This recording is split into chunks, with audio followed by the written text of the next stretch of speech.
Então, boa noite, boa tarde, boa noite, né, a todos, a todas aqui. É uma honra, né, poder estar aqui hoje, embora seja o último encontro, né, mas é muito importante estar aqui com vocês. Eu sou, como o Vidal falou, sou um dos cofundadores do Instituto da Cor, sou da área das ciências sociais, tenho mestrado, doutorado em sociologia, fui professor universitário durante 20 anos, e no da Cor eu coordeno a parte de pesquisa e produção de conhecimento, né? E já quero adiantar, né, uma questão aqui, e reforçar o que foi falado, né, agradecer a todas as pessoas que participaram, né, desse preenchimento da rubrica, porque, como o Vidal adiantou, o que a gente vai ter aí é algo preliminar mesmo, é uma síntese preliminar, vamos dizer assim. O material ele é muito denso, há muita coisa, né? Existem várias planilhas de Excel, por exemplo, cada rede gerou uma planilha e tem os cruzamentos, tem as médias, então é um trabalho muito minucioso que exige conferências, exige uma série de cuidados, né, para depois chegar nessa forma que vocês vão ver, repetindo que é algo bem preliminar mesmo, né, há muita informação que depois, né, com o tempo aí vocês vão acabar tendo acesso, porque a gente vai aprimorando, né, tudo isso, tá bom? Então, em linhas gerais, iniciais, é isso que eu gostaria de falar. Certo, tá joia. Bom, gente, boa tarde. Eu sou Elton, me apresentando de novo, né, para vocês, agora retornando aqui com a devolutiva e a análise sobre a aplicação da rubrica por vocês ao longo dessas últimas 2 semanas. Faço minhas as palavras do Vidal e do Alexandre no agradecimento a esse trabalho como um todo, a confiança da cátedra acolhida para que o da Cor estivesse com vocês e realizasse esse trabalho. É um trabalho que a gente entende como longevo, né? Então, essa foi a primeira ação, né? Acho que o primeiro trabalho que nós fizemos juntos, e a gente entende que muito mais coisa vem por aí, né? E nós demos um passo muito importante, né, de uma atuação direta, já com 27 redes, num processo formativo, num trabalho de apropriação de vocês em relação a essa causa, essa temática, e ao desenvolvimento e ampliação desse trabalho com equidade racial e antirracismo nas redes. E a gente dá um passo também, que é um passo também que a gente considera muito importante, que é o passo do diagnóstico, né? Então, a gente poder levantar as informações junto com vocês, de um ponto de vista bastante, o mais objetivo possível, né? Embora ainda experimental, no sentido de que é um material novo, é uma ferramenta nova, é uma primeira aproximação de vocês com esse tipo de diagnóstico, com essa temática. A gente entende que dá um salto muito grande, nós temos muitos dados, muitas informações, muita coisa foi tratada e muita coisa para tratar ainda, para devolver para vocês. E a gente entende que tem um caminho aqui muito sólido também para avançar com um plano de ação, para um acompanhamento, para uma avaliação de processo, e é isso que a gente queria realmente ter informações importantes nas mãos, a gente poder devolver isso para vocês, e isso gerar ação, isso gerar outras oportunidades mesmo de melhoria, de qualificação desse processo todo. O que a gente vai apresentar aqui, eu vou puxar, Alexandre vai complementar, Alexandre trabalhou muito coordenando a compilação desses dados todos, a organização desses dados todos, então vocês vão ver que tem aqui um trabalho que, digamos, ainda inicial, como foi falado, mas um trabalho também muito profundo, né? Um trabalho de muito cuidado, um trabalho com muitas camadas para a gente analisar. E o que a gente vai trazer aqui, inicialmente, é uma análise geral, né? Então, a gente está trazendo uma visão sobre as redes de São Paulo e as redes de Alagoas. Então, a gente vai trabalhar dentro desse campo, olhando para o conjunto de Alagoas e para o conjunto de São Paulo.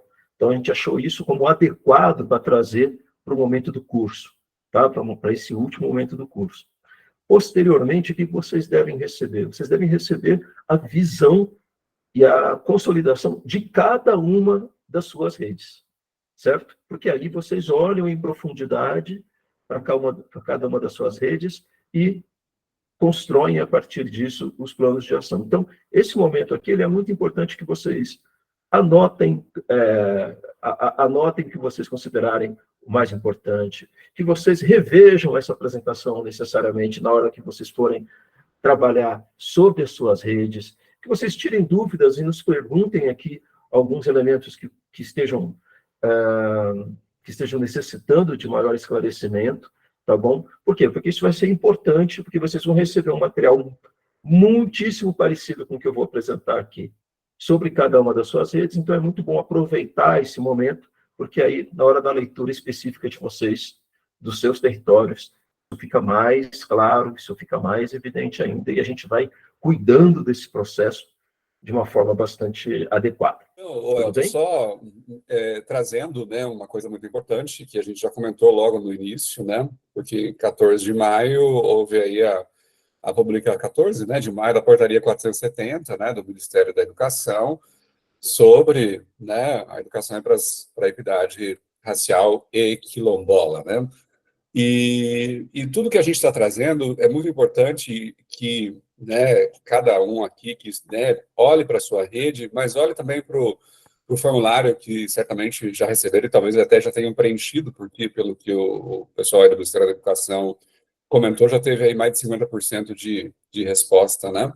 Então, isso vai ser muito importante para, né, a próxima etapa agora também, que é o plano, né? Para vocês se pensarem e proporem uma minuta de um plano. E o plano está lá sendo exigido nessa portaria. Então, isso vem muito a casar, então acho que foi muito oportuno essa formação, né, desses nossos encontros, que a gente não estava, isso não estava combinado, né, Elton?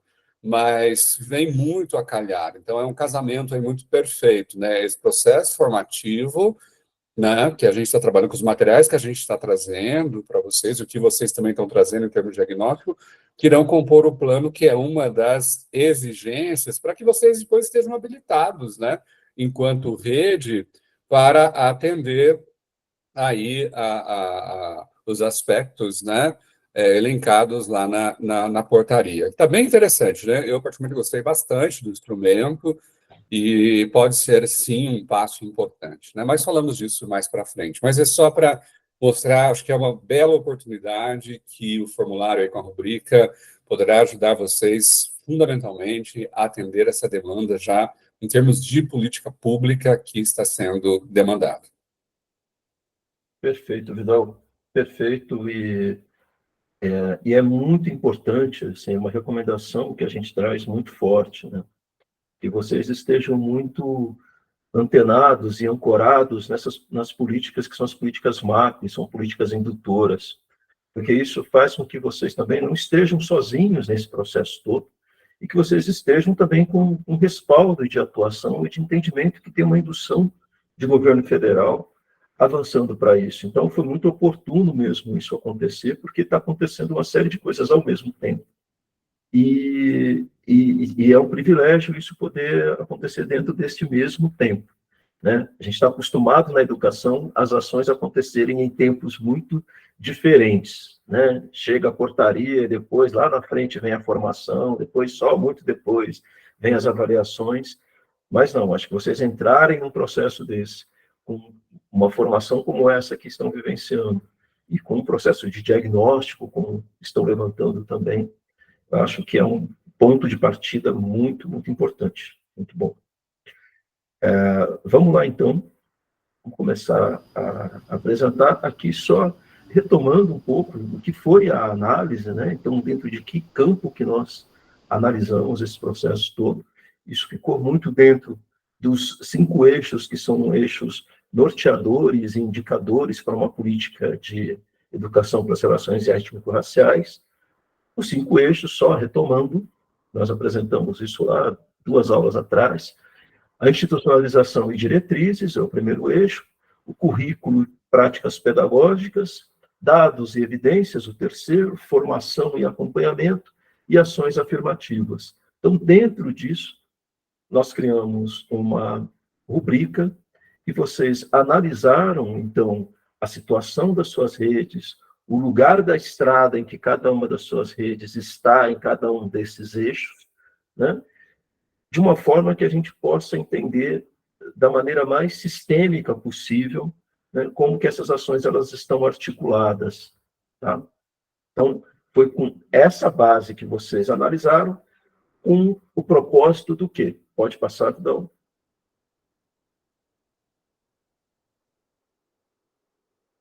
Pode passar de construir um diagnóstico, num primeiro momento, e é nesse momento que nós estamos, já voltar lá.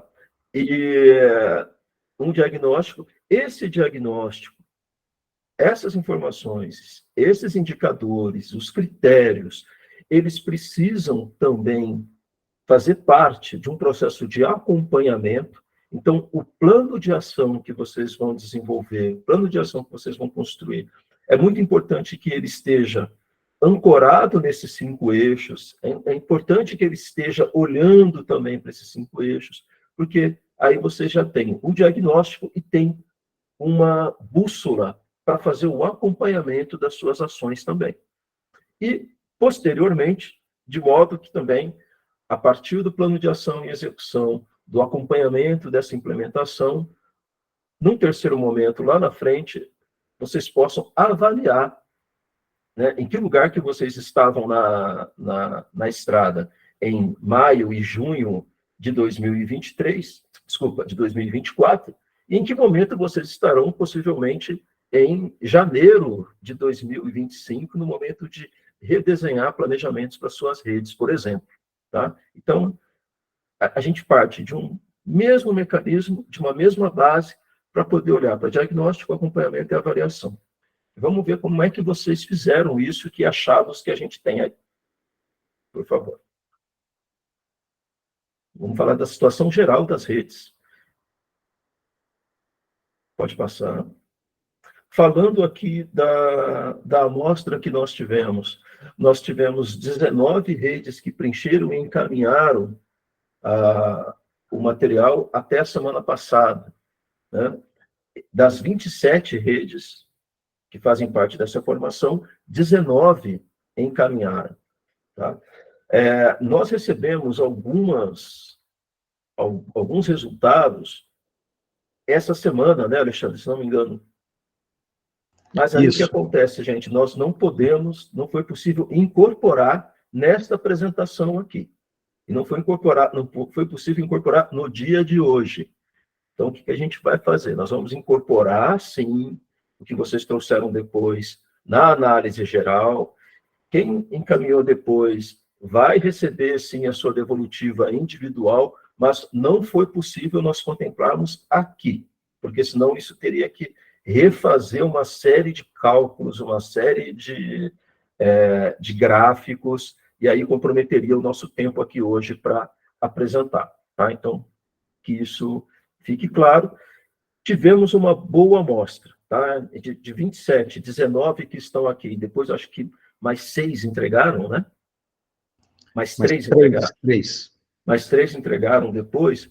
A gente consegue ter aí uma amostra de 27, temos 22 redes, né? Então, tem uma amostra que ela é interessante, que ela é muito boa, mas também não posso deixar de dizer, nos frustra um pouco. Nós queremos 100%, né? Nós queremos todo mundo participando. Por quê? Porque todo mundo participando é a oportunidade de ter o diagnóstico de todo mundo, de ter dado levantado de todo mundo, e todo mundo construindo seu plano de ação e seu plano de acompanhamento, certo? Então, aí depois a gente pode até pensar se consegue incorporar mais resultados e mais análises e tudo ao longo dessa semana aqui. Tá? Então, quem não fez, por uma série de motivos, uma série de questões, se correr, a gente ainda consegue incorporar, né, Alexandre, Vidal? e Marcélia. Vamos lá? Pode passar. Então, são essas que estão na tela, são as que trouxeram. E a gente começa com Alagoas. Então, vamos olhar para Alagoas. E é muito importante também deixar claro que a gente mantém o mesmo nível, a mesma forma de análise de Alagoas, a gente fez a mesma análise para São Paulo, depois quando a gente olha no geral, a gente segue o mesmo caminho, enquanto a gente olha para o individual das redes, a gente segue o mesmo caminho de análise também, tá bom? Que a gente vai olhando os filtros macro, né? Ou seja, a gente olha o todo, depois olha por estado e olha por município. Então, aqui a gente está falando de Alagoas e as 6 redes que estão contempladas aqui nessa análise.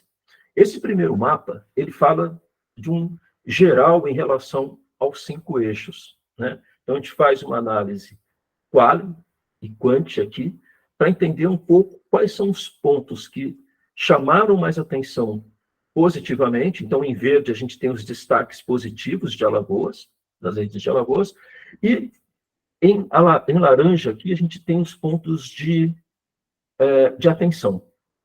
Sempre lembrando, destaques e pontos de atenção, no momento como hoje em que nós estamos, são evidências para a gente olhar em que lugar da estrada as redes estão, que alavancas que as redes têm e que caminhos que as redes elas têm para percorrer. Tá? Nós estamos fazendo aqui um trabalho avaliativo e punitivo, né? A gente fala isso desde o começo e é importante que a gente traga isso para cá. Levantar a evidência é muito importante para gerar, especialmente de monitoramento, de avaliação, para gerar caminho, para gerar bússola para a gente avançar.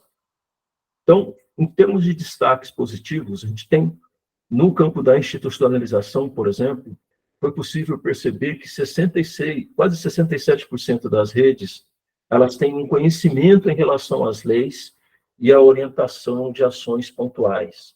Então, a maioria das redes, elas estão ancoradas nos marcos legais da Lei 10.639 e da 11.645, existe um entendimento, existe um conhecimento, e existem algumas ações que começam a ser desenvolvidas a partir disso, embora sejam pontuais. Por que a gente considera isso um ponto positivo? Porque tem muitos casos, gente, ainda de redes que não se ancoram, que não conhecem as leis, que não conhecem os marcos legais, e isso dificulta também com que as ações elas possam se desenvolver. Tá? Então, quando a gente tem redes que estão olhando para isso, a gente já tem algum ponto de alavanca para avançar em termos de institucionalização. No que diz respeito... Agora, qual o ponto de atenção que aparece aqui com maior força no eixo 1? Quase 84% das redes sem uma área específica de atuação em ERER, ou seja, não tem um departamento, não tem uma coordenação, não tem uma equipe olhando para isso. E aqui é um ponto grande de atenção, porque é uma rede são redes que elas estão tendo dificuldade para se organizar, né? Com pessoas, equipes, espaço dentro do seu organograma, dentro da sua institucionalização, para fazer esse trabalho. Tá? Então, isso pode dificultar... Elton, 2 pessoas levantaram a mão aqui, se você puder. Tá, posso só terminar o eixo... Eu termino o eixo 1 e já dou a palavra, gente. E aqui tem 67% das redes que não tem um orçamento, uma dotação orçamentária voltada para o trabalho com ERE, ou então não tem nenhum investimento específico. Então, são 2 pontos aqui que chamam muito a atenção, que é não ter gente, não ter equipe, e um outro ponto, não ter orçamento reservado para isso, para as ações acontecerem. Então, isso gera um problema de sustentação mesmo do trabalho, e isso é um fator, um ponto de atenção. Se quiserem falar, pode... Ou então, até assim, se quiser abrir o microfone e falar, gente, fiquem muito à vontade. Tá? Fiquem muito à vontade mesmo. No que diz respeito ao currículo, né? Uma coisa que era bastante interessante, a maioria das redes planeja a revisão do currículo, então tem um critério lá que olhava para essa questão de revisão do currículo com foco nos conteúdos de de educação para as relações étnico-raciais, e, ao mesmo tempo, vejam que tem um lado muito bom, que é planejar, revisar o currículo, e, ao mesmo tempo, não temos nenhuma rede que revisou o currículo ou seus materiais com foco em ERE, né, ou propôs um projeto para as escolas até o momento. Tá? Então, o que isso nos mostra aqui em termos de lugar na estrada?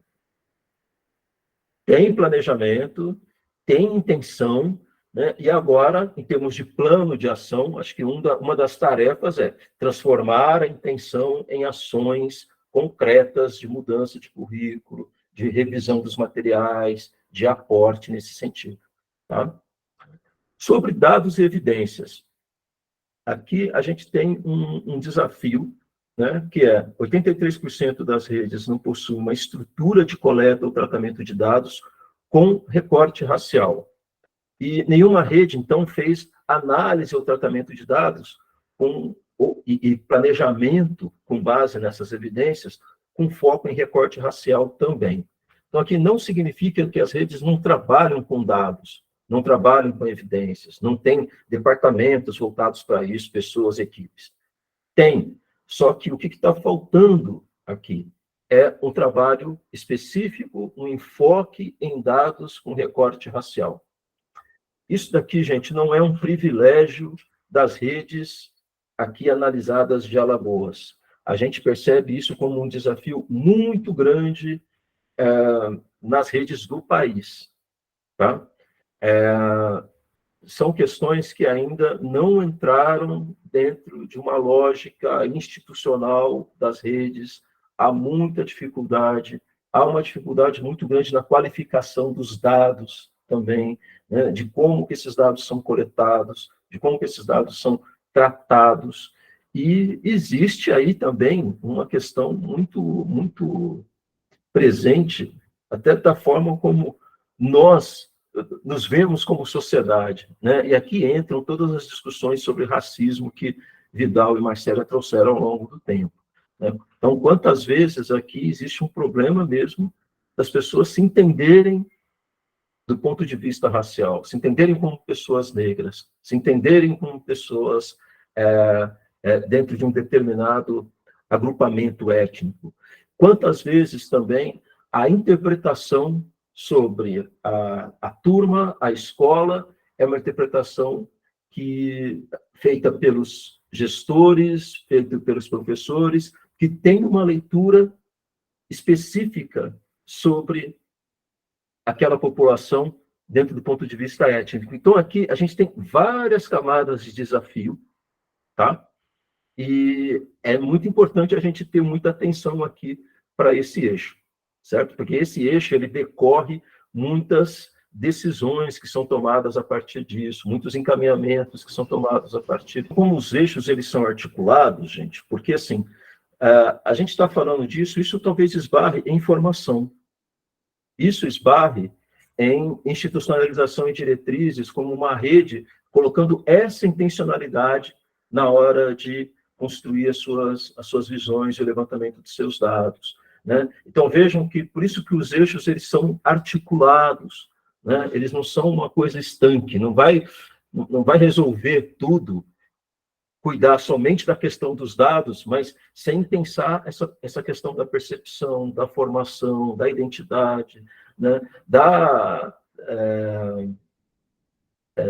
As questões relacionadas à autoestima, relacionadas a convívio, relacionadas à forma como esses estudantes, professores, as pessoas da rede também se percebem.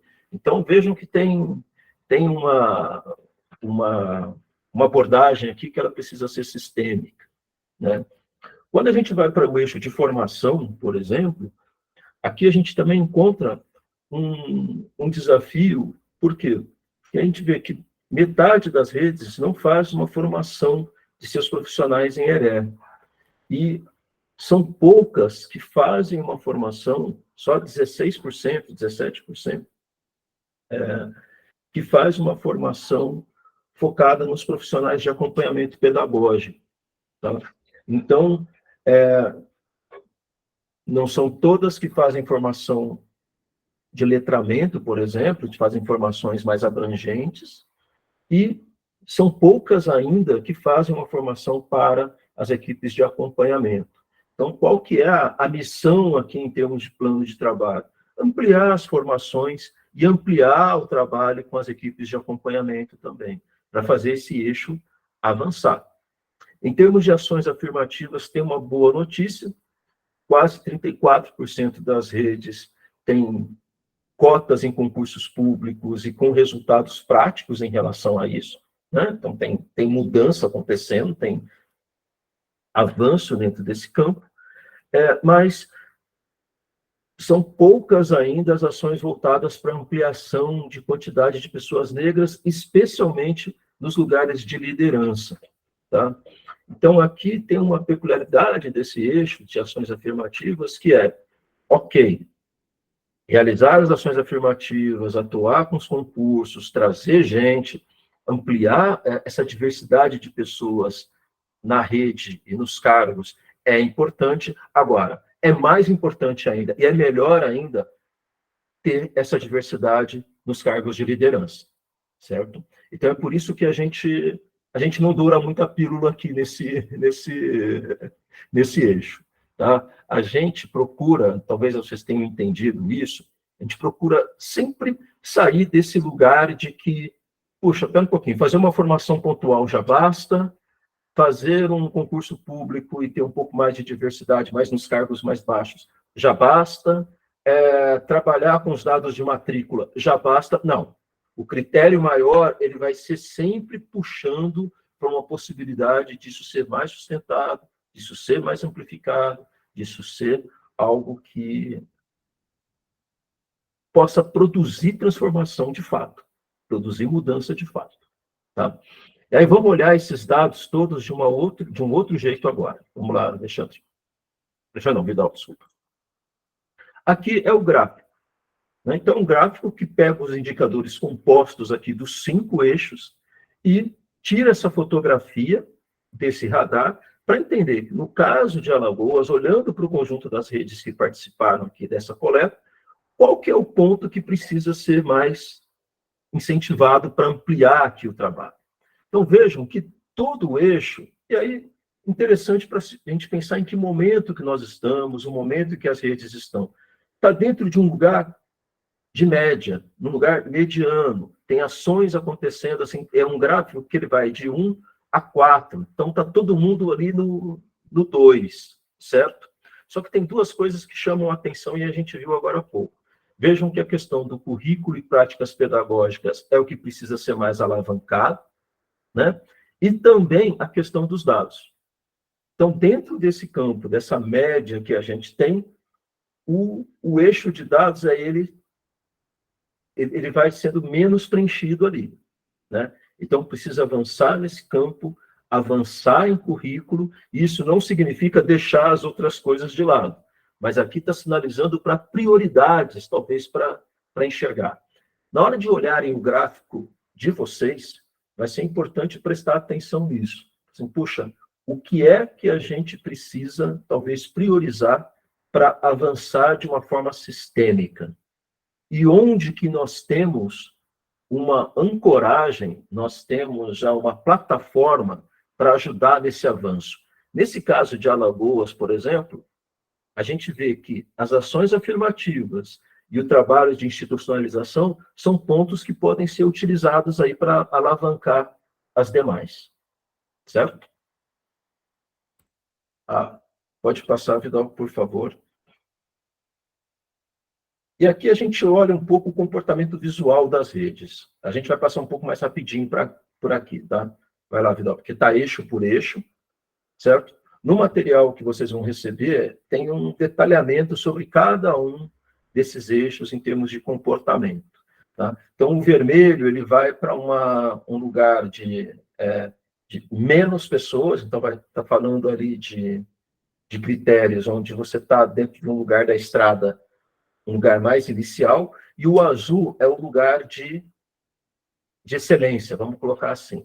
É quem está atuando de uma maneira muito satisfatória em relação à rubrica, certo? Então, aqui, a gente consegue enxergar, por exemplo, em termos de a Secretaria orienta a implementação com base nas leis e engajamento e mobilização política das redes, vejam que aqui no caso de Alagoas é uma coisa que está puxando o gráfico para cima, tá? Fica ali entre o 4 e fica ali entre o verde e o azul, que é o 4 e o 5, tá? Agora, quando vai falar de área, equipe, para colocar essas diretrizes para acontecer de uma forma mais concreta, vocês veem que isso está ali no campo, está no início da estrada. Está vendo? Está concentrado ali no vermelho. Então, isso vai dando a medida assim, de que a gente tem intenção, só que está faltando ações concretas, gente, pessoas, para colocar esse trabalho e essa intenção para acontecer. Pode passar. Aqui também, né? Então, está falando aqui de, por exemplo, aqui é uma ação concreta, falando de mobilização na rede, falando de comunicação da rede. Vejam que a maioria está concentrada nesse início da estrada, né? E se a secretaria possui orçamento, a grande maioria também lá, num ponto muito inicial. Vamos lá, né? Pode passar. Em relação ao eixo 2, vejam que está tudo muito concentrado no início da estrada, olhando as mudanças de material e olhando também o quanto que a secretaria orienta mudança e práticas pedagógicas nas escolas com base em ERE. Então, isso também está reproduzido ali no gráfico de alguma forma. Pode passar. E nos eixos aqui é onde a gente enxerga talvez o desafio maior, né? Aqui nos dados. A gente vê uma concentração muito grande, um trabalho ainda embrionário em relação a esse processo de coleta de dados, de novo frisando, com o recorte na CEL. Pode passar. Formação e acompanhamento, também trazendo alguns pontos que são os pontos interessantes até em termos de formação, em termos de acompanhamento da equipe, em termos de formação da equipe pedagógica, da equipe de acompanhamento, né? Mas tem muita gente ainda sem realização de ações de formação. Vejam que aqui, gente, quando se fala que não tem ação de formação acontecendo, não são nem formações pontuais, tá? Que estão acontecendo, que até as formações pontuais estão deixando de acontecer aqui no caso. Vamos lá, pelo 5. Pode passar, então. E aqui, em relação à lei de cotas nos concursos e também a ampliação dos quadros de liderança, né? Os quadros de liderança, o que aparece aí com uma abordagem um pouco mais deficiente. Vamos avançar? Então, são outras formas da gente ler os gráficos, da gente ler aquelas visões que eu apresentei para vocês.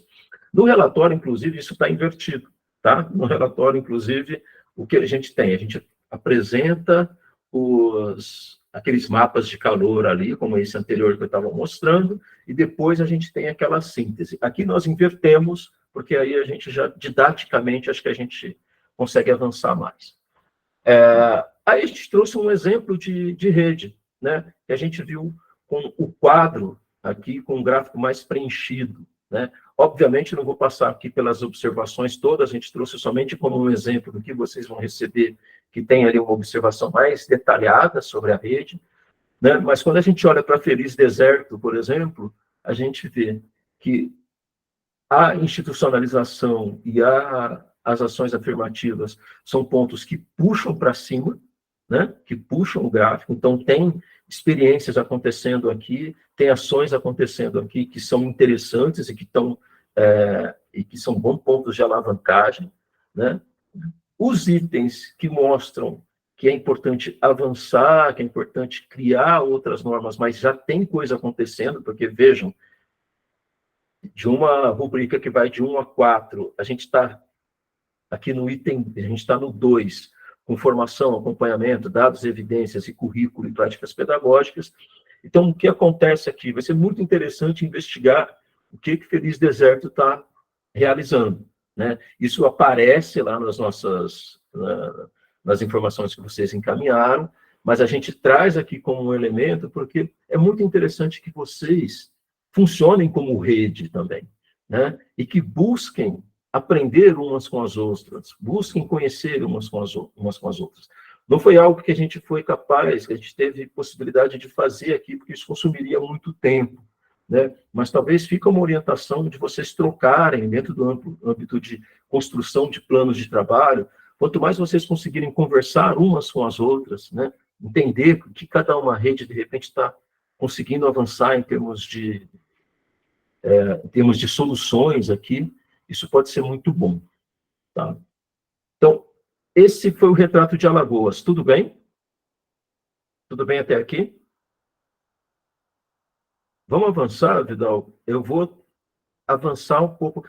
Como São Paulo segue a mesma lógica de Alagoas, eu não vou trazer tanto detalhamento como eu trouxe da outra vez, tá bom? Mas porque isso já fica como você, sobre uma forma como a gente enxerga, como a gente olha para as ações. Aqui em São Paulo, tem uma questão, a gente tem mais redes, né? Então, estamos falando de 13 redes analisadas. No eixo 1, institucionalização e diretrizes, a boa notícia é que uma grande maioria das redes, 85% delas, aparece o conhecimento em relação às leis e realizam ações de comunicação e mobilização. Então, vejam que tem o conhecimento, tem a intenção e já algumas ações práticas no campo da institucionalização começam a acontecer. Só que também carecem de ter área especificamente voltada para ERE no seu organograma. Tá? De novo, não é prerrogativa de Alagoas e São Paulo, isso é um problema nacional, assim, pelo que a gente tem enxergado. Agora, é um problema que precisa ser combatido, né? É um problema que precisa ser combatido. E, às vezes, as pessoas nos perguntam, puxa, Elton, mas é melhor ter uma área voltada para a ERE, na rede, ou o ideal é que tenhamos, em todas as áreas da secretaria, pessoas, equipes voltadas para trazer essa discussão de maneira transversal, né? As duas coisas são importantes. As duas coisas são importantes. Uma área ela não pode ficar como a área responsável por tudo isso e ela morrer dentro da secretaria, dentro do organograma da secretaria e ficar isolada. Isso é um problema. Tá?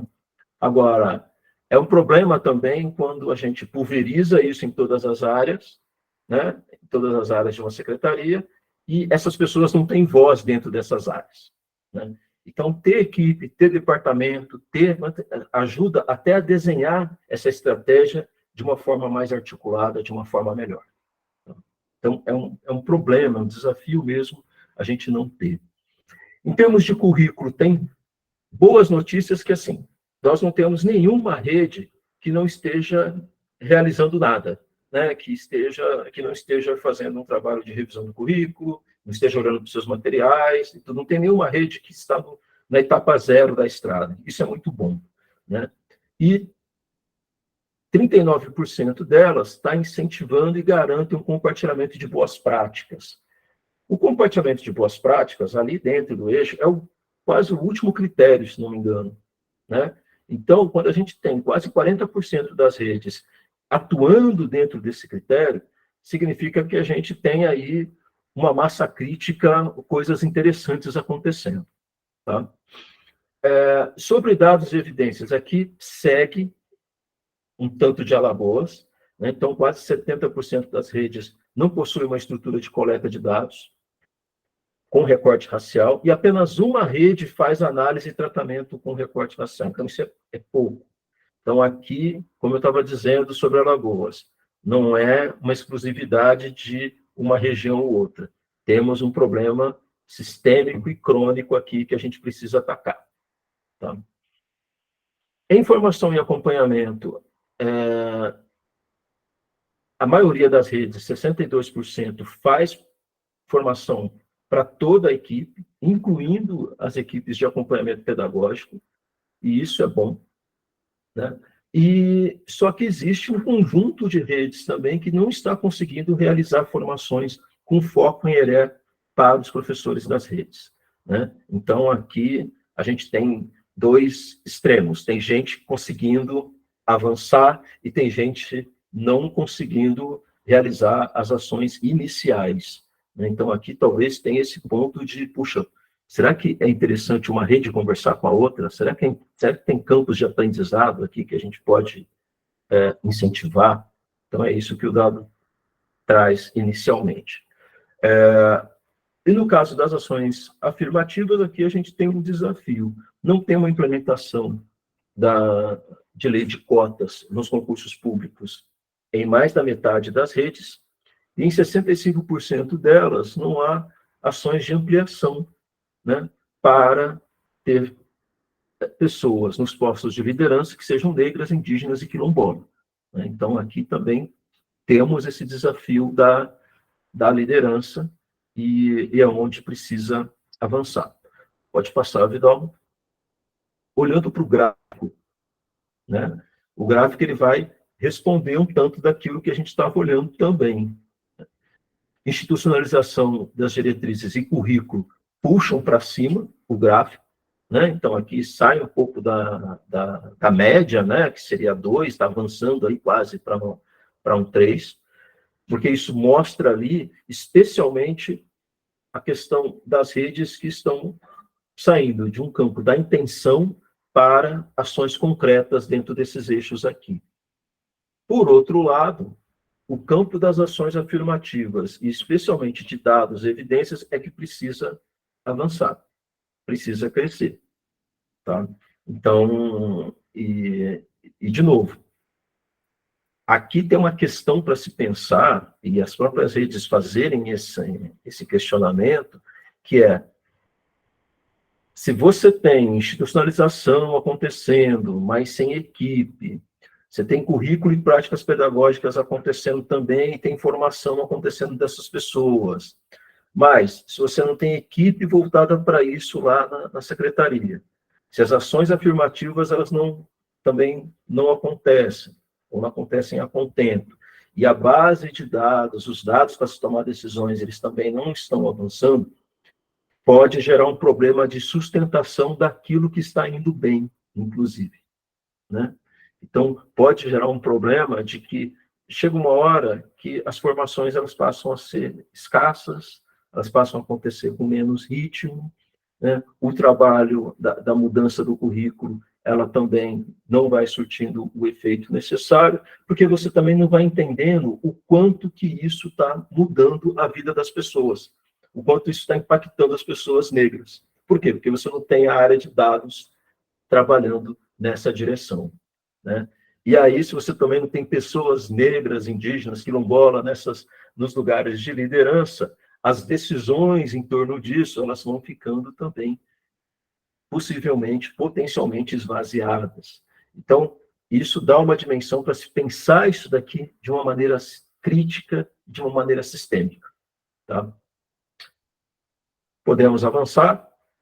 Aqui a gente só vai ter, então, um outro tipo de fotografia disso tudo que a gente estava trazendo, tá? Então, vejam, institucionalização e diretrizes caminhando, mais na estrada, só que, sem equipe, tá? Sem equipe. Pode passar, Vidal. Pode passar também. No eixo 2, a gente já vai vendo práticas acontecerem, então, você vendo algumas redes de ensino atuando mais dentro dessa dimensão prática de orientação de mudança. Ótimo. Pode passar. Só que em dados e evidências, olha lá, eu trabalho com dados lá no início da estrada, concentrado muito no início da estrada. Pode passar. Formação e acompanhamento, começando uma migração, saindo de uma formação de equipe interna, avançando para equipes de acompanhamento, avançando para essa questão de formar o maior número de atores na rede, né? mas ainda no meio da estrada. Pode passar. Pode passar também. E nas ações afirmativas, a gente vê pouca indução, ainda menos indução em relação a concursos, em relação à mudança sistêmica, e menos indução ainda em relação a pessoas nos lugares de liderança. Podemos passar, que aí a gente vê o caso de uma das redes, trazendo, e aqui tem uma coisa bastante interessante, né, que é olhar ali para o caso de Severini, a partir dos dados e a partir das informações que a equipe trouxe, né. Vejam que é um gráfico muito preenchido, né. A parte de dados e evidências, vejam que ela vai na contramão absoluta daquilo que nós vimos até agora. Então, é uma rede que está trabalhando com dados com recorte racial, está trabalhando com esse foco de tomada de decisão com essas informações. Então, tem alguma coisa aqui para enxergar e para investigar e para ver junto e para se inspirar naquilo que eles estão fazendo, né? E vejam que é interessante porque, pelo menos nesse gráfico, na forma como os dados estão apresentados, a gente vai vendo que é esse o efeito que a gente quer que o gráfico tenha, que ele vá crescendo, que ele não tem, puxa, 4 em dados e 1,2 em ação afirmativa, sabe?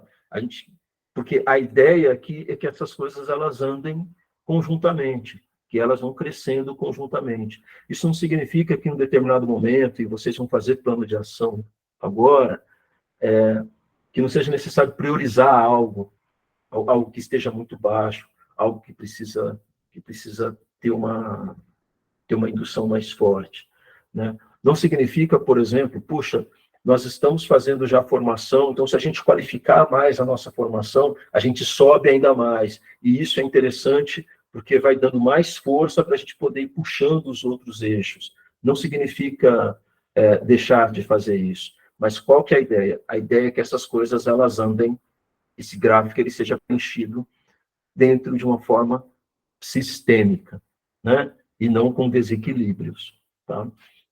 Alexandre? Bom, pessoal, só para complementar uma questão, eu até mesmo vou pedir licença para vocês, que daqui uns 10 minutinhos eu tenho que sair por conta de uma outra demanda do Dacor, né?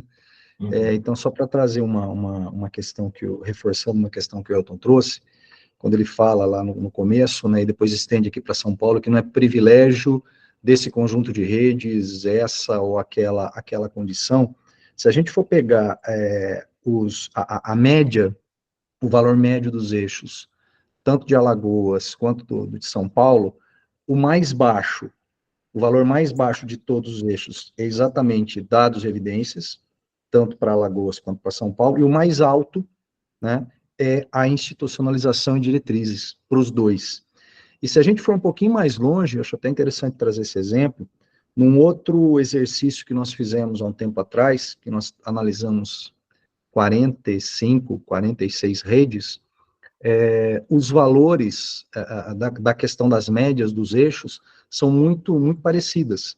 Também ali, isso em 46 redes, as médias mais altas, ou a média mais alta do eixo 1, institucionalização e diretrizes, e os dados e evidências não é o menor, mas é 0,1 ponto acima daquele que é menor, que é formação e acompanhamento. Então, na verdade, isso quer dizer que acontece isso em todas as redes? Não, mas essa quantidade que a gente... ela está mostrando alguma coisa, né? Então, é interessante a gente reparar exatamente nisso. E, realmente, não adianta nada um eixo tá 3, 4 e o outro tá 1, né? O ideal é que as coisas, os eixos, eles vão crescendo de forma harmoniosa, né? E é essa que é a intenção, tá? Então, eu gostaria de falar isso, e uma coisa que eu esqueci de falar no começo, né, até mesmo porque eu já falei que daqui a pouquinho eu vou ter que sair, eu não posso deixar de mencionar que ao ter contato com as planilhas, foi a primeira vez que eu tive um contato mais efetivo aí com o conteúdo e com as cidades. Eu fiquei impressionado com os nomes de algumas cidades, né, que são verdadeiras poesias aí. Então, eu fiquei chamou muita atenção, até comentei com o Elton.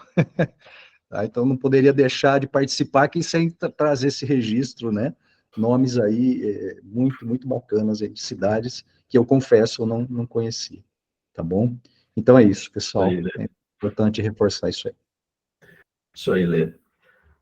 Tem uma coisa que vocês precisam saber sobre nós e tudo, assim, que a gente trabalha com dados, com isso tudo e tal, mas a formação também, vocês viram que a gente trouxe arte, leitura de imagens e tal. Aqui nós somos todos adoradores da arte, do universo sensível, de alguma forma, tá, gente? Então, Alexandre é escritor, então, essas coisas. Vidal já tinha falado sobre o nome das cidades no encontro anterior. Então, a gente é muito movido por essas coisas todas também, tá? Não é só número, gráfico e por aí vai. Na verdade, a gente conjuga isso tudo, acho que talvez esse seja algum dos nossos diferenciais, vamos dizer assim, né? Mas muito boa sua explanação, Alexandre. É isso, a gente olha para aqui para uma dimensão o máximo sistêmica possível. Eu já vou terminando a minha apresentação, só queria mostrar um último slide, então, porque aí vocês vão pensar sobre planos de ação. Isso daqui a gente vai também entregar para vocês, pode passar. Tem uma coisa, assim, de que, no final das contas, tem uma pontuação no gráfico, né? Então, por exemplo, olhando ali para a Severina, que a gente estava olhando agora por fim, olhando a pontuação dos gráficos, isso aqui não representa a Severina, mas como se fosse. A gente chega numa pontuação final, tá? Essa pontuação final, e aí por média mesmo, a gente chega numa visão final do rádio, então é como se tivesse, poxa, então olhando tudo, essa rede ela tem aí um nível que é 2,46, quase 2,5 aqui, tá? Na estrada.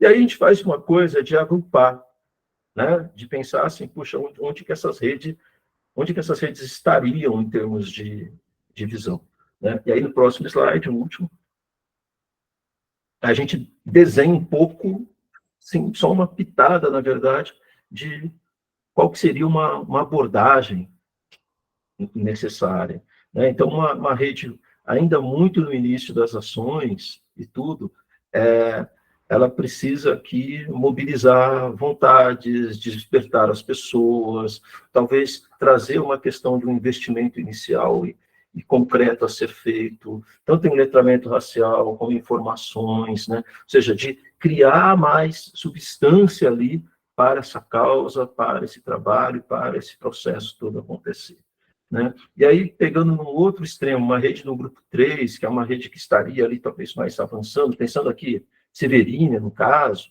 né?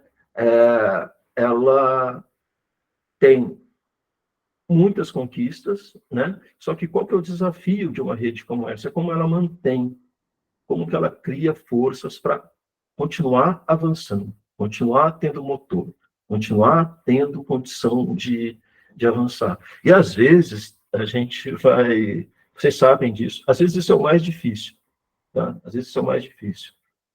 Assim, seguir fazendo, continuar buscando excelência, muitas vezes não é algo muito trivial, né? Então, aqui são só alguns orientadores, tal, que a gente coloca, de novo, como sinalizadores. A gente sabe, gente, e a gente entende muito isso, as realidades, elas são muito mais complexas do que aquilo que é expressado numa planilha e num gráfico, tá? O que a gente tem aqui são sinalizadores. É uma forma da gente gráfica de entender, de enxergar, com base, com evidência e de uma forma que seja orientador, né? Agora, a experiência, a vivência de vocês, aquilo que vocês trazem, aquilo que vocês enxergam, as necessidades e tudo, isso é muito da composição e do olhar que vocês têm na rede, né? E esses olhares, eles precisam ser conjugados para a gente poder avançar, tá? É isso. Espero ter ajudado aqui no entendimento disso tudo, e vocês vão receber os materiais para ter uma visão mais específica também de cada rede. Bom, muito obrigado.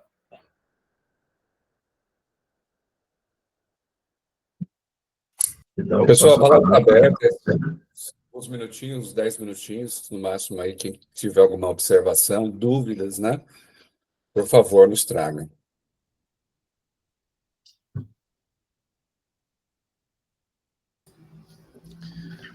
Bom, lá vou eu falar de novo, hein? Vai lá. Não, eu tô aqui pensando, né, quanto que isso é importante, assim, e essa rubrica, ela trata da política pública mesmo, né? Assim, como fazer a política pública, como implementar, né? E aí eu tô aqui pensando que agora a gente, depois disso, eu acho que o Dacor precisa nos apresentar um novo curso, que são os mecanismos de controle, porque a gente, depois de aplicar tudo isso, de fazer tudo isso valer, a gente vai precisar elaborar também, né, para a gente poder já implementar, já incluir no plano, né, os mecanismos de controle, né, que são aí as avaliações sistemáticas, enfim. E eu só estou tomando cuidado de falar sobre isso, porque eu acho que, infelizmente, eu volto numa fala da semana passada, né, da nossa sensibilização, né. Eu acho que o plano, a efetividade do plano ainda vai depender muito da subjetividade de cada um, né, de cada professor, de entender, de se desdobrar sobre o tema e de como que aquilo atravessa ele mesmo, né, é uma questão da subjetividade, né. Eu acho que a gente ainda nós temos uma análise que nós fazemos aqui em Ribeirão, por exemplo, é que a gente percebe com bastante contornos dois grupos, assim, né? Então, é um grupo que domina a temática da ERE, né? E que se desdobra e em aplicar a lei, em pensar, né? E um outro grupo que eu acho que, por mais formações que faça, assim, ainda está estacionado, sabe? Então, de alguma forma, isso não os atravessa, assim, né? Enfim, então eu não... É isso, assim, mas muito interessante, era isso que eu estava esperando, sobre a leitura dos dados. Obrigado. O Elton, também o Rafael, acho que colocou aqui, será que uma cartilha ajudaria os professores a vencerem os obstáculos para a implementação? Talvez seja uma coisa para se pensar, né? Já tem algumas organizações começando a pensar nessa direção, né? Vale muito a pena vocês olharem o que a Nova Escola tem feito, gente, e eles fizeram muito com o apoio do Dacor também, tá? A gente revisou materiais, a gente orientou a revisão de materiais, a gente fez coisas juntos ali, manifesto junto. Vale muito a pena dar uma olhada. Tem metodologias, né? A gente no que tem sido feito ali, porque acho que pode ter alguns insights, algumas ferramentas interessantes. Mas agradeço demais, gente. Muito bom. Espero que tenha feito eco aí para vocês também, tudo isso, sentido, e que seja orientador também de práticas, né? No final das contas, a gente sempre fala, a gente não brinca em serviço em relação a isso, a gente quer que as coisas aconteçam aí com vocês, com os estudantes de vocês. Tá? Então, obrigado mesmo. Ok, vamos lá. Gente do céu, olha, já confesso aqui um certo desespero, nossa hora voou, né? Mas vamos lá, vamos tentar ser sintético, mas sem perder qualidade no conteúdo desse nosso encontro, dessa nossa ementa, né? Que é falar justamente, então, das políticas públicas, iniciativas bem-sucedidas de educação antirracista e equidade racial. Aliás, o Rafael propôs um curso só da metodologia, né, de acompanhamento, mas aqui, gente, caberia mesmo um curso, né, uma formação só para a gente discutir boas experiências, né, o que vem sendo, né, iniciativas bem-sucedidas, né, porque elas têm muita característica. Primeira coisa que eu, particularmente, dentro da concepção que eu tenho de política pública, né, e dentro de um país tão vasto, diverso, complexo que é o Brasil, né, eu fico bastante, eu confesso para vocês, né, bastante cauteloso, né, ao trabalhar assim, olha, essa é uma iniciativa muito bem sucedida e a gente vai replicar que dará tudo certo, né.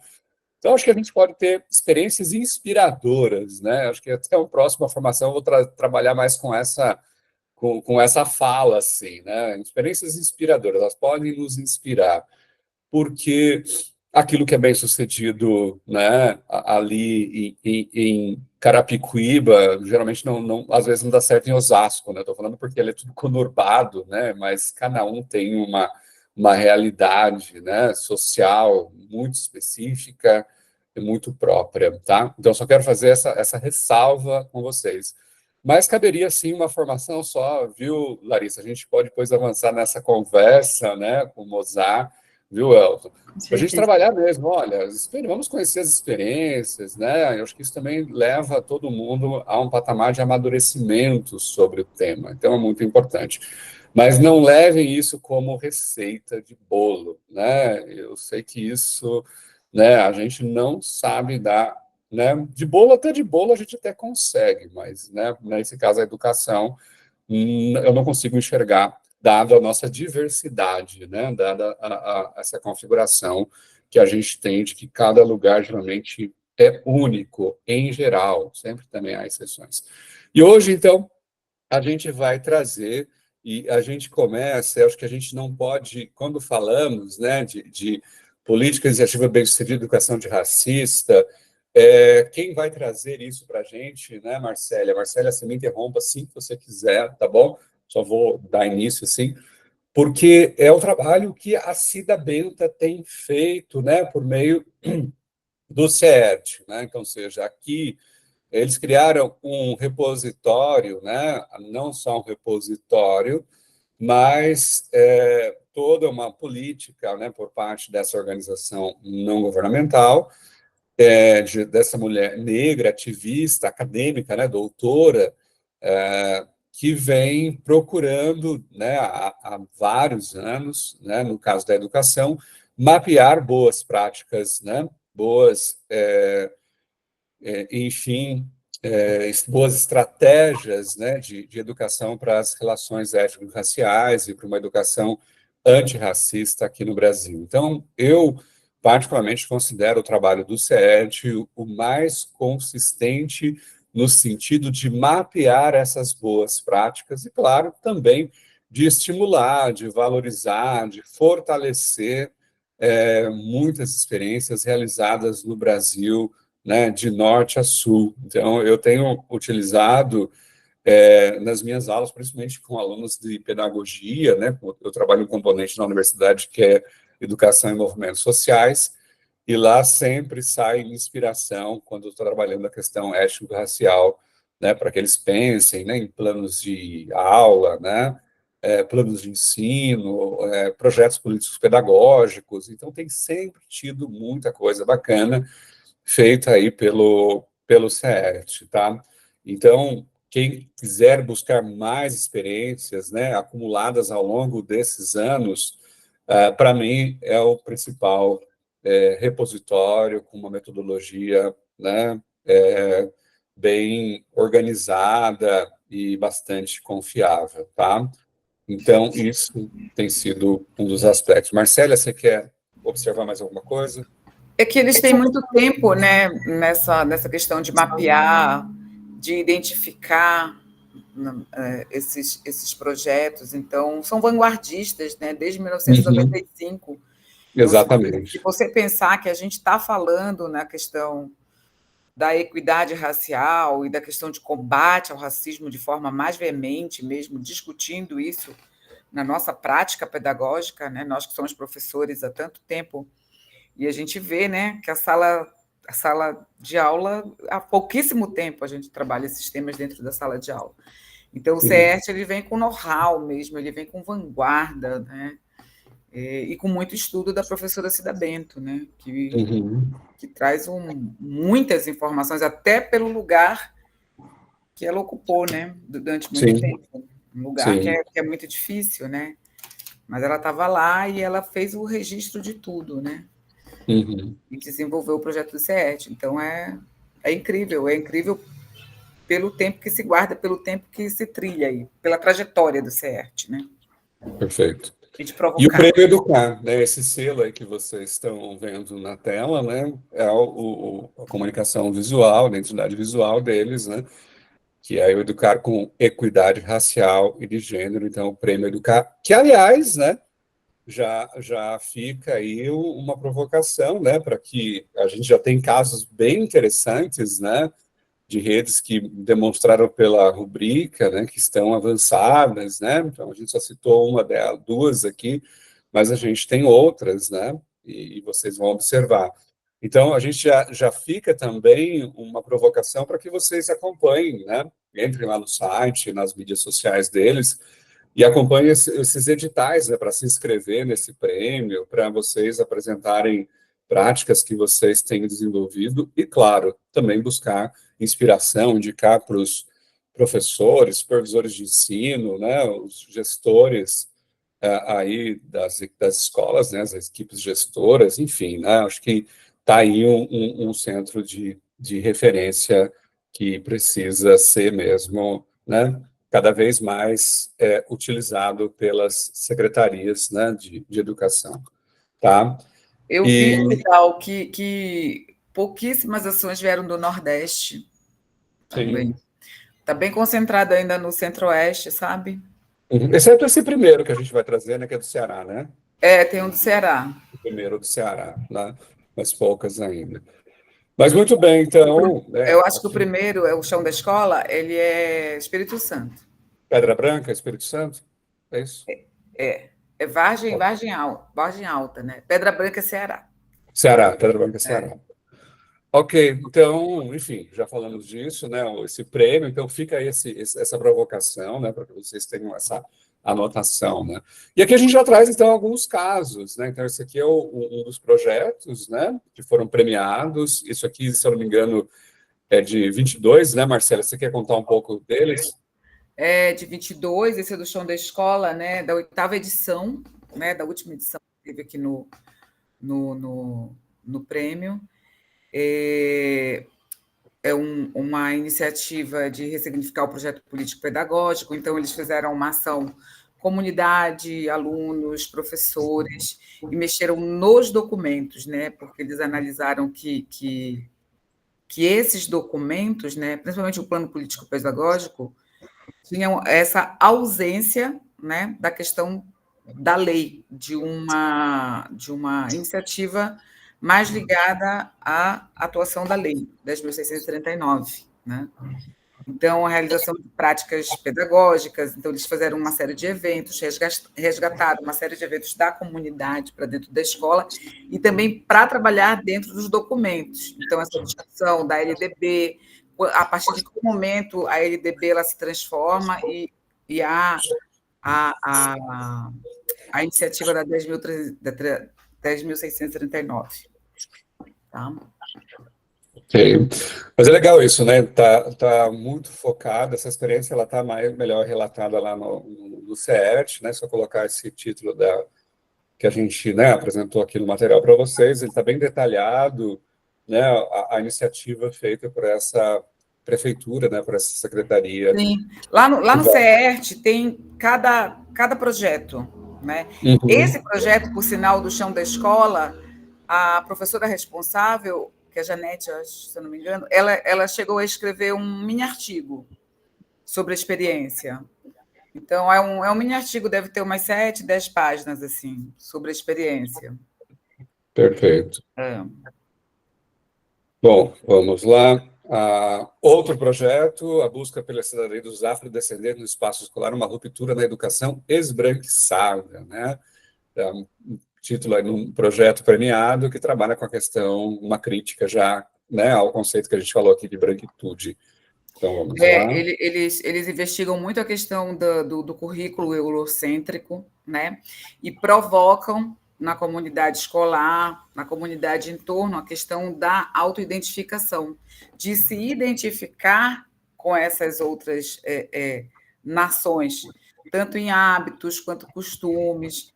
Então, a questão também de rever o currículo que parte desse movimento eurocentrado, né? E se auto-identificar. Olha, nós temos identificação a partir dos nossos hábitos, dos nossos costumes, né? Nós temos identificação com essas outras comunidades, com esses outros povos que compuseram o Brasil. Então, de que maneiras? O que nós encontramos aqui dentro das nossas práticas, né? Dentro das nossas práticas. Então, eles mobilizaram toda a comunidade também para essa participação, porque você acaba provocando quem está no ambiente da escola, né? E trazendo propostas de pesquisas, de exercícios que vão buscar as pessoas que estão no entorno, né? Perfeito. Outro projeto, esse aqui, Intercâmbios Raízes, Angola-Brasil, né? Esse é demais. Sim, tem um professor nosso da graduação em Ciências Sociais em Araraquara, né? Hoje uma referência na Unesp, né? Enfim, na pesquisa afro-brasileira, o professor Dagoberto, né? Ele fala que nós somos uma extensão de Angola, né? Mas, enfim, Marcela, conta para a gente, então, esse projeto. Essa foi uma professora, né? Ela fez essa é de Belo Horizonte, tá? Ela fez um intercâmbio cultural entre alunos da Angola e alunos do Brasil. E nesse intercâmbio os alunos dialogavam, né? E também conversavam sobre os hábitos, sobre as tradições, né? Sobre o que eles praticavam, sobre as línguas, sobre a questão religiosa. Então, foi bem interessante, porque os alunos trocaram muito. Assim, eu acho que é uma oportunidade que nem eu ainda tive, né? De fazer um intercâmbio assim, com outro lugar, de conversar. Então, durante uns meses, eles ficaram nessa conversa, né? Nessa troca de experiência. Tá? É tão simples e tão óbvio, né, Marcelo? Esse projeto me encantou muito, gente, porque eu não sei, eu não vejo as nossas escolas fazendo intercâmbio, estimulando os alunos a usarem hoje as mídias sociais, né? Os meios de comunicação hoje estão facilitadores, né, de diálogo com qualquer, né, onde não há mais distância, digamos assim. E eu achei essa professora incrível, porque colocar os alunos em contato com estudantes, com escolas lá da África, né, e principalmente de Angola, da qual nós somos uma grande extensão, né, eu achei sensacional, né? Então, olha, por mais práticas, essa é uma prática para mim muito inspiradora, né? Fazer com que o estudante brasileiro tenha um contato, né, com gente, né, que é da sua ancestralidade, né? Todos nós brasileiros, de alguma forma, carregamos um pouco de Angola em nós, né? E por que a gente pouco se relaciona com eles? Porque dá para fazer, tem internet lá também na África, né? Tem internet também em Angola, né, nas cidades angolanas, enfim, acho que essa busca, né, pela ancestralidade africana que eles trabalharam nesse projeto, eu achei bastante inspirador e acho bastante motivador para o pessoal da educação básica, né, para o ensino fundamental. Enfim. E eu penso assim, né, a gente fala muito, depois da pandemia, né, a gente ficou aí com uma única possibilidade de comunicação a partir das tecnologias, né? E, às vezes, a gente tem uma resistência com a tecnologia, né? Alguns professores têm uma resistência com a tecnologia, mas eu sou uma professora que acredito muito que a gente pode usar toda a tecnologia a nosso favor. Então, quando você pega um celular, né? Agora aqui em São Paulo, eu não sei se é aqui em São Paulo, é algum município que está terminantemente proibido o uso de celular nas escolas, né? É aqui, né, em São Paulo, de ensino fundamental. Isso é um problema sério, porque o celular ele faz parte da vida dessas pessoas, dessas crianças. Eles nasceram no celular. Eu acho que a minha geração foi a última que não nasceu no celular. Exato. Mas o resto, todo mundo nasceu. E aí você tirar uma coisa, eu sou contra. Eu acho que você tem que pegar como ferramenta e adaptar. Vamos falar com as pessoas online da Angola? né? Vamos falar com os outros países, vamos pesquisar. O tempo todo eu estou conversando com os meus alunos, eu falo uma coisa, eu peço para pesquisar, ou eles já pesquisam, eles trazem do celular, porque não tem como você arrancar um celular da mão, né? De um adolescente, a não ser que seja a partir dessa proibição. Então, eu acho que é muito bem-vindo. Aí a questão também da identidade, da Angola. Tem um filme, não sei se vocês já viram, que chama Medida Provisória, que é até o Lázaro Ramos que dirige. Esse filme é maravilhoso, porque ele traz para a gente uma reflexão que, assim, baixa uma medida provisória em que todas as pessoas negras têm que voltar para os seus países de origem. Né? A gente não sabe de onde a gente veio, a gente não tem registro.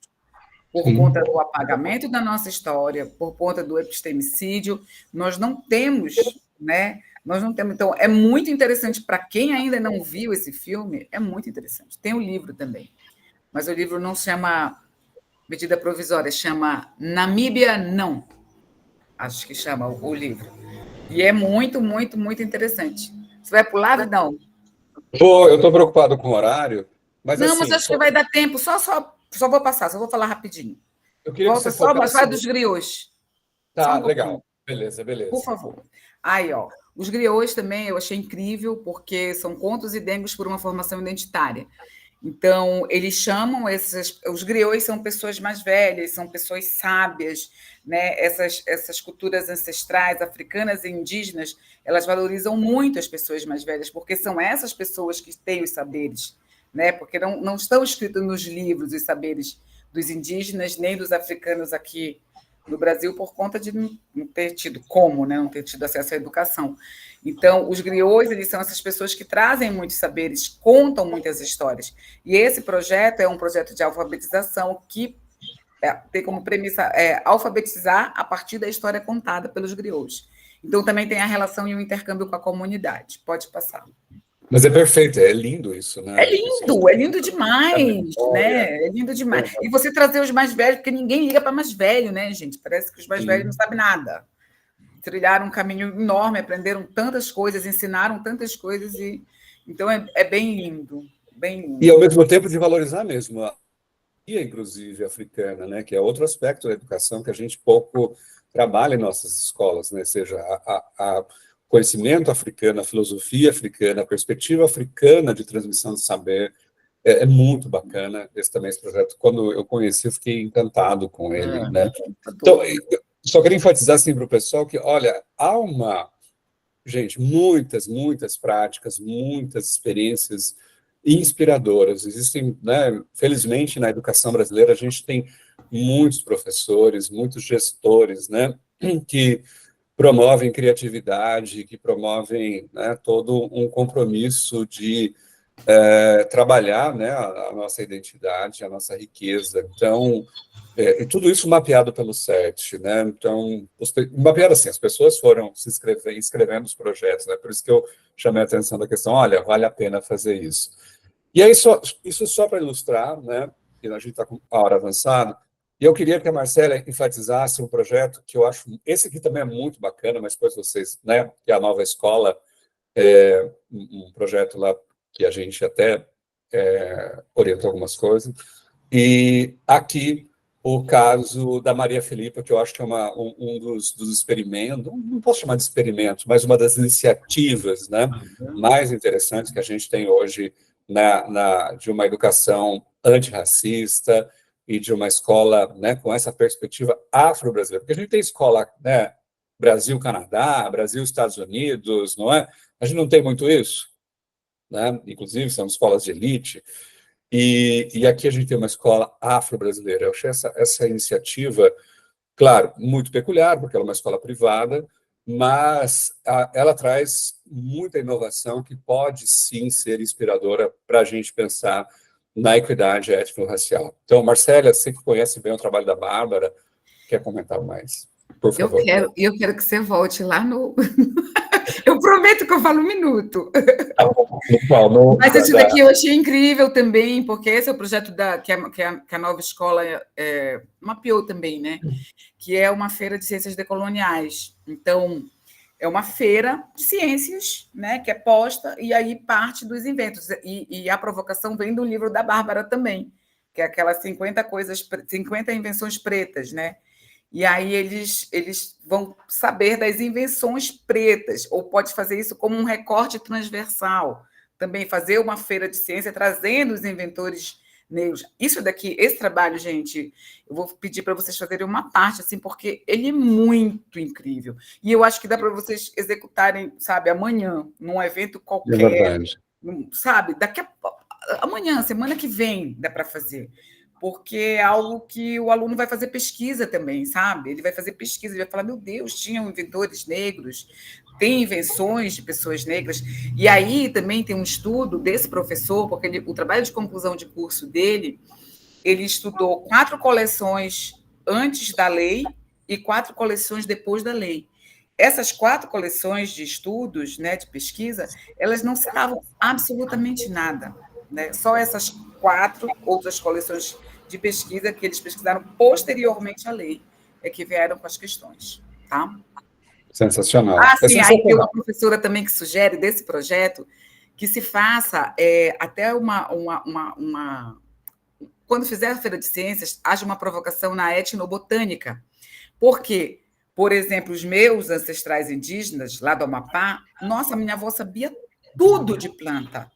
E quando a gente fala em indústria farmacêutica, né, a indústria farmacêutica somente se apropriou dessas informações, né, das plantas. Então, os indígenas sabem muito. Também as comunidades quilombolas sabem muito. Que são Sim. pessoas que acessaram essa coisa da cura através dos seus saberes. Então, essa coisa de, olha, vamos investigar a partir daqui, né? O que a gente sabe sobre cura? Vamos. A gente, é incrível. Esse olhar, de fato, eu estava passando, mas tem muita coisa bacana, original, criativa e muito formativa, né? De mudar o olhar, de mudar a perspectiva, né?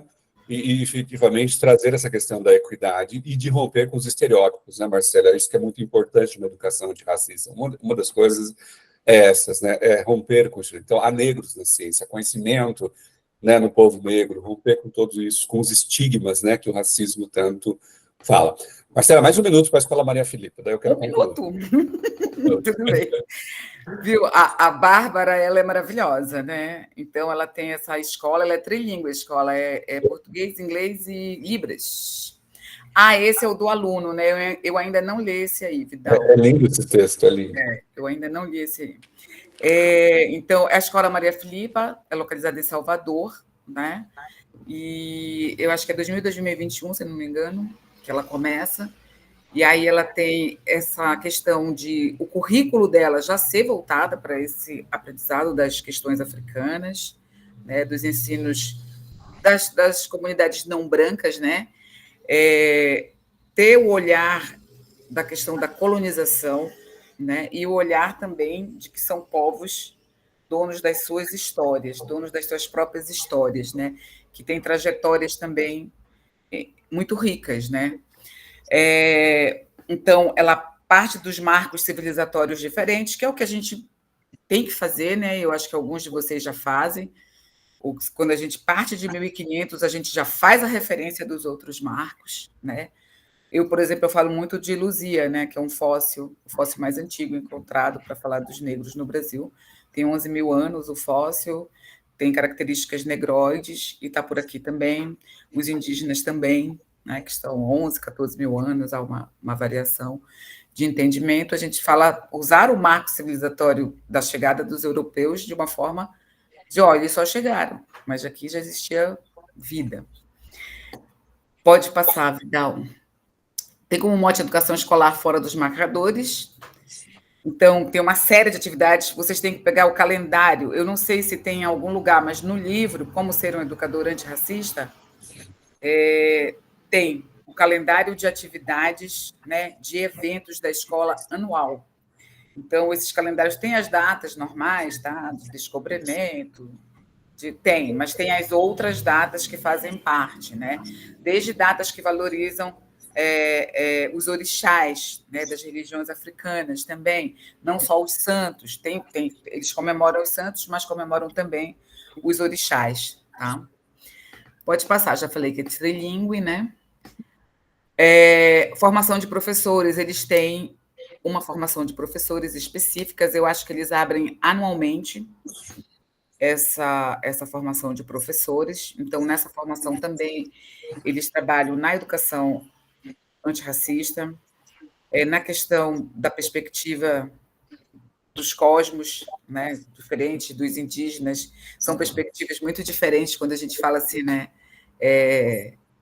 quando a gente olha para o indígena, né, e emite algum julgamento, não temos como, porque nossa referência não nos dá, assim, autorização, né, não nos dá propriedade mesmo para a gente falar sobre como é que funciona uma nação indígena, como funciona uma comunidade, como funciona uma família, né? A gente, por exemplo, a gente parte de uma perspectiva muito individualista, né?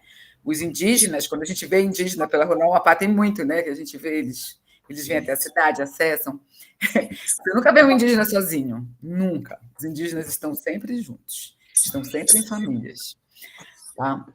Então, aponta para o resgate de outras narrativas no processo de conhecimento. Pode passar, Vidal. Os professores também, os professores não, os pais, né? Esses pais também têm que ter comprometimento, né? Tem que fazer, também aprender, tem formação para os pais, então os pais têm que ter participação direta, estarem envolvidos também com essa perspectiva decolonial, né? Com a perspectiva de se entender o que é o colonialismo, o que é o contracolonialismo, o que é o decolonial, e como é que a gente se insere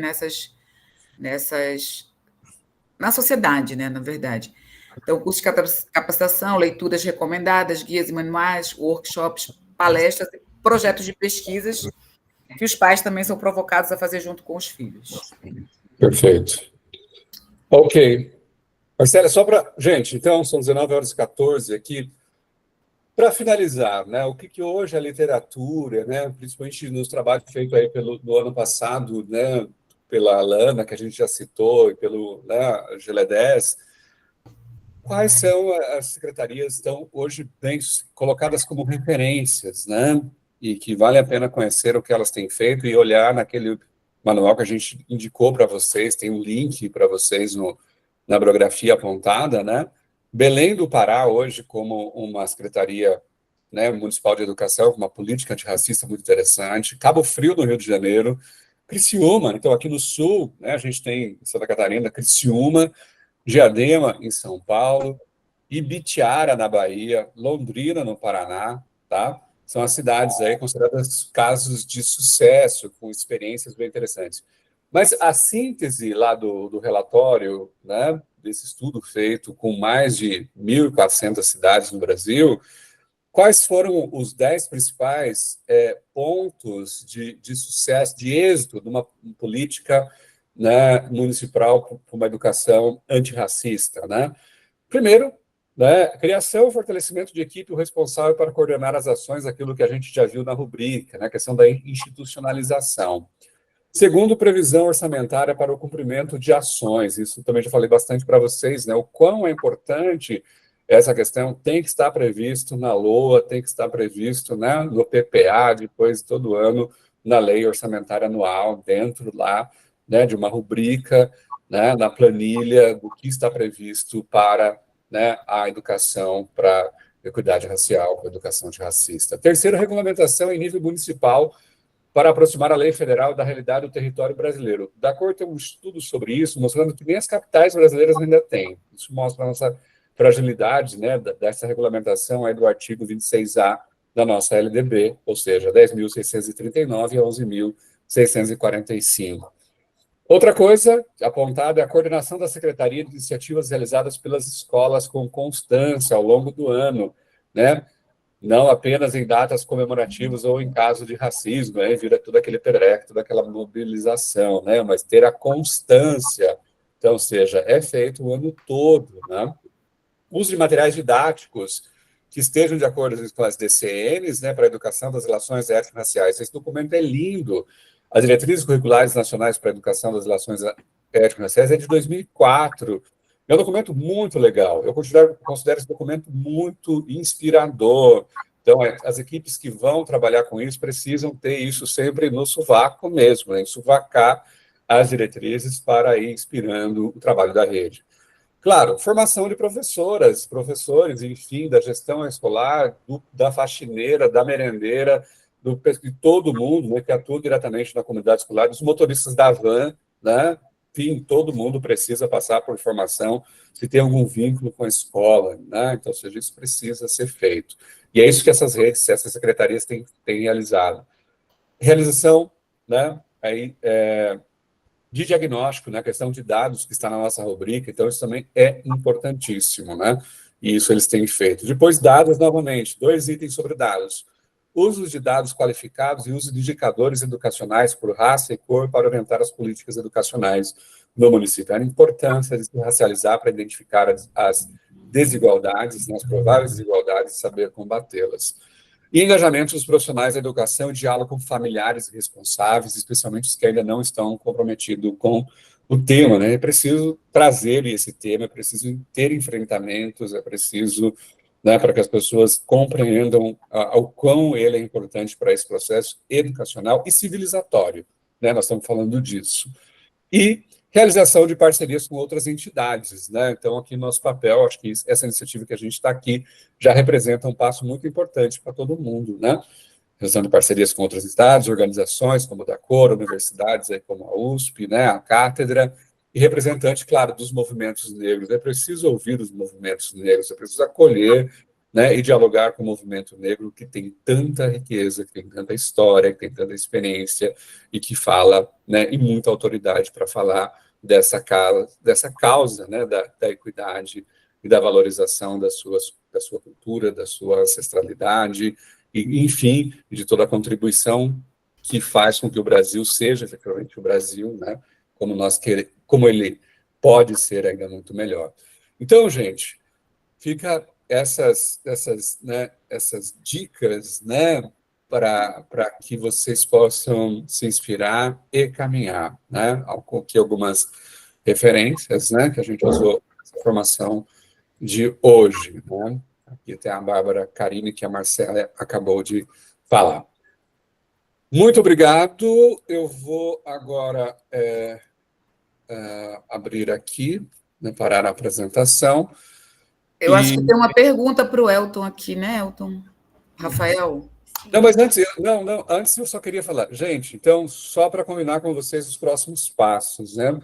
Nós vamos, a partir de agora, o desafio do plano, né? Do plano da Municipal de Educação Antirracista, tá? Então, vocês receberão amanhã, talvez, né? Amanhã, acho que hoje não mais, mas amanhã a gente tem aqui uma estrutura, que não é uma camisa de força, né? E sim, para que vocês se inspirem para pensar, para aqueles que ainda não tenham, para aqueles que já tenham também, pode até pensar num aperfeiçoamento da política municipal para a educação, para as relações, né?